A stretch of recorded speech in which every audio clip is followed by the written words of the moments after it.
పెళ్ళైనా పండగైనా వేడుక ఏదైనా పట్టు చీరల ప్రత్యేక వేదిక వారాహి సిల్క్స్. ఇవాళ ఒక వంటకం చేసుకుందామండి. జనరల్గా మిల్క్ తోటి పాలతోటి మనం చాలా రకాలు చేస్తాం. నాకు కోవా బాగా ఇష్టం. కాకపోతే నేను చేస్తే ఎర్రగా రాదు, ఏదో సుమారుగా రంగులు మారుతుంటుంది. అందుకని నేను ఎప్పుడు మీకు చూపించలేదు.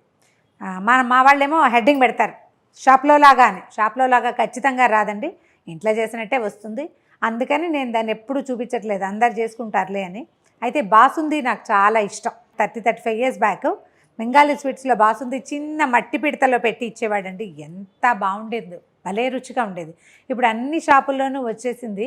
పెద్ద స్పెషల్ టేస్టీగా ఏం అనిపించదు. మనం ఇంట్లో చేసుకుంటే మాత్రం భలే బాగా కుదురుతుందండి. ఈ ఎండాకాలం కనుక మనం పొద్దుటిపూట చేసి పెట్టుకుని చిన్న చిన్న మట్టి పిడతలు ఉంటాయి చూడండి, ఇప్పుడు మన ప్రమిదలు, వాటిలలో కొంచెం పెద్ద సైజువి తెచ్చుకుంటే వాటిలో పోసేసి చక్కగా ఎత్తి ఫ్రిడ్జ్లో పెడితే సాయంకాలం సర్వ్ చేయడానికి ఎంత బాగుంటుందో. కొంచెం ఎక్కువ పాలు పడతాయి, ట్రై చేసి చూద్దాం. 1 లీటర్ పాలు చేస్తే ఓ 2-3 కప్పులు వస్తుంది అంతే. మనం 2-3 లీటర్లు చేయాలి. మన వరకు చేసుకున్న ఒక 4 చిన్న కప్పులతోటి సర్వ్ చేసుకోవచ్చు, బాగుంటుంది. ఇది చేయడానికి ముందు ఒక పెద్ద పాత్ర, తర్వాత హోల్ మిల్క్ తీసుకోండి. ఏ టైప్ అయినా మీరు ఏది వాడుతుంటే అది. మామూలు పాల కంటే హోల్ మిల్క్ తోటి ఎక్కువ రుచిగా వస్తుంది, అంటే కమ్మదనం బాగుంటుంది.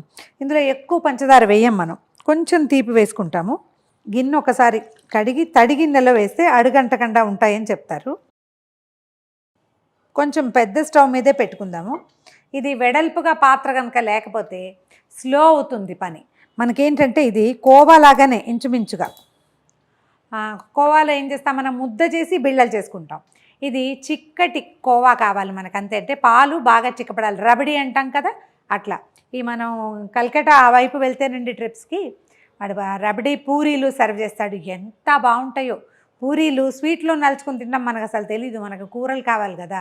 అక్కడ మాత్రం రబడి విత్ పూరి చాలా ఎక్సలెంట్గా ఉంటుందండి. ట్రై చేసి చూడండి. పూరితో కాంబినేషన్ కూడా బాగుంటుంది. పాలు పెట్టేసి ఒక్క పొంగు రానివ్వాలి. మొదట మీగడల్లే వస్తుంది కదా, మీగడ కడుతుంది. ఆ మీగడతోటి స్టార్ట్ చేస్తామన్నమాట. హైలో పెట్టేయండి, పొంగు రానివ్వండి. దీనికి సరిపడా ఒక పెద్ద గరిటె దగ్గర పెట్టుకోండి. మొదటిసారి ఒక పొంగు రానివ్వాలండి. పాలు పొంగుతున్నప్పుడు ఏం చేద్దామంటే, మనం దీంట్లోకి ఏం వేసుకుంటాము, బాదం పప్పులు, పిస్తాలు, తర్వాత ఏమో జీడిపప్పు. వీటిని సన్నటి ముక్కలు తరిగేసి మామూలుగా మనం ప్రతి పదార్థంలోనూ వేయించి పైన వేసుకుంటాం కదా. బాసుందికి ఏంటంటే ఇవి మెత్తగా ఉడికిపోవాలన్నమాట. పాలల్లో ఉడికిన రుచి, పాలకి చిక్కదనం వీటి వల్ల వస్తుంది. వీటిని దంచి పెట్టుకోవచ్చు. కొంత పిండి కొంత ముక్క అవుతుంది కదా, వాటి వల్ల చిక్కదనం వస్తుంది అనమాట. మేము చిన్న ముక్కలు తరిగాం. ఇలా పొంగు వచ్చే సమయంలో వేసేసేయాలి. బాదం పప్పులు, తర్వాత ఏమో జీడిపప్పులు, ఆ తర్వాత పిస్తాలు. ఇవి కొన్ని పిస్తాలు కాసిన అన్ని ముక్కలు అట్టు పెట్టుకుంటే చివరికి మళ్ళీ వేసుకోవచ్చు. ఇవి 3 వేసిన తర్వాత ఈ కుంకుమ పువ్వు రేకల్ని ఒక 10-12 రేకల్ని పాలల్లో నానబెట్టానండి. నాకు ఇది ఒక హ్యాబిట్. మనం ఇందులో వేసేస్తాము, వేస్తే ఎలాగూ నానిపై రంగు వస్తుంది. తెల్లగా లేకుండా బాసుంది చిన్న ఎలోయిష్ కలర్ వస్తుందన్నమాట. ఇది కూడా వేసేస్తాము ఇందులో. ఒక ముక్క, ఒక చిన్నది వేస్ట్ అయినా అయ్యో రంగంతా ఇందులో ఉండిపోయిందే అనిపిస్తుంది. వేస్ట్ చేయకుండా మాత్రం వేసేసుకోండి. వేసిన తర్వాత దీంట్లో చిన్న జాజికాయ ముక్కండి. ఈ జాజికాయ, జాపత్రి అవి ఉంటే మన మసాలా దినుసుల్లో కాయలాగా ఉంటుంది కదా, ఒక కాయలో పావులో చిన్న ముక్క అంతే. అది ఆ పొడి కూడా వేసేద్దాం. దీంతో కాగిన పాల రుచి భలే బాగుంటుందండి. మనం మామూలుగా పిల్లలకి పాలు కల్పించేటప్పుడు కూడా ఈ నట్మగ్ని, అది మన జాజికాయని వేయచ్చు. మనం ఏం చేస్తామంటే ఇదిగో ఈ మీగడని పాలల్లో కలిపేసేయండి. హైలోనే ఉంచండి. అప్పుడప్పుడు కదుపుతూ ఉండండి. అకేషనల్గా కదుపుతూ ఉంటే మెల్లిగా, ఇప్పుడే లేత రంగు మారిపోయింది చూడండి, క్రమంగా ఈ కుంకుమ పువ్వు, తర్వాత ఈ నట్మగ్, జాజికాయతోటి మరిగి మరిగి ఇవి రంగు బాగా మారుతాయి, చిక్కగా అవుతాయి. అంచుల వెంబడి కనుక కొంచెం ఇలా పేరుకున్నట్టు ఉంటే దాన్ని ఒకసారి కదపటం. మనం కదుపుతూ ఉంటే ఏంటంటే స్పీడ్గా మరిగిపోతాయి పాలు.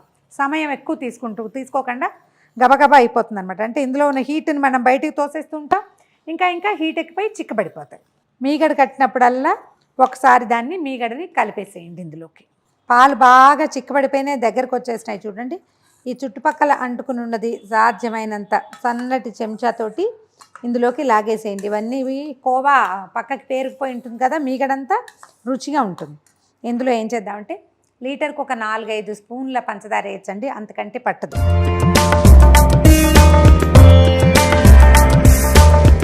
ఇలా వేయగానే ఇది పల్చబడిపోతుంది.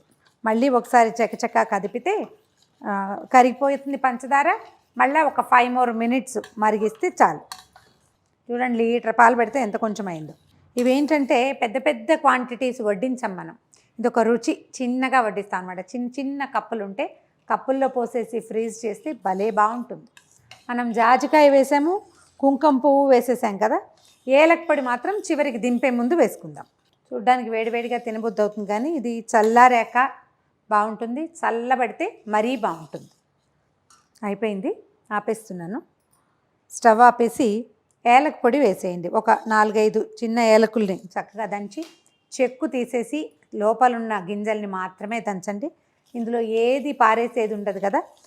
పంటి కింద పడిన ప్రతి విషయము నోట్లోకి వెళ్ళిపోవాలి మనకి. మరి ఏలక్క తొక్కులు వస్తే బాగుండదు.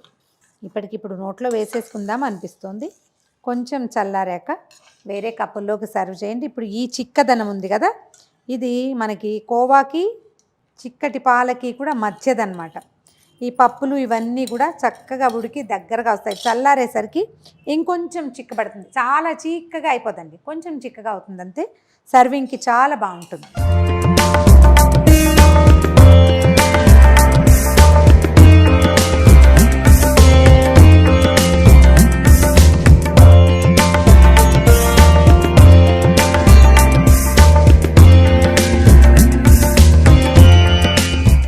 ఘుమఘుమలాడే పసందైన బాసుంది ట్రై చేసి చూడండి. ఈ వీడియో కనుక మీకు నచ్చినట్లయితే లైక్ చేయండి, షేర్ చేయండి.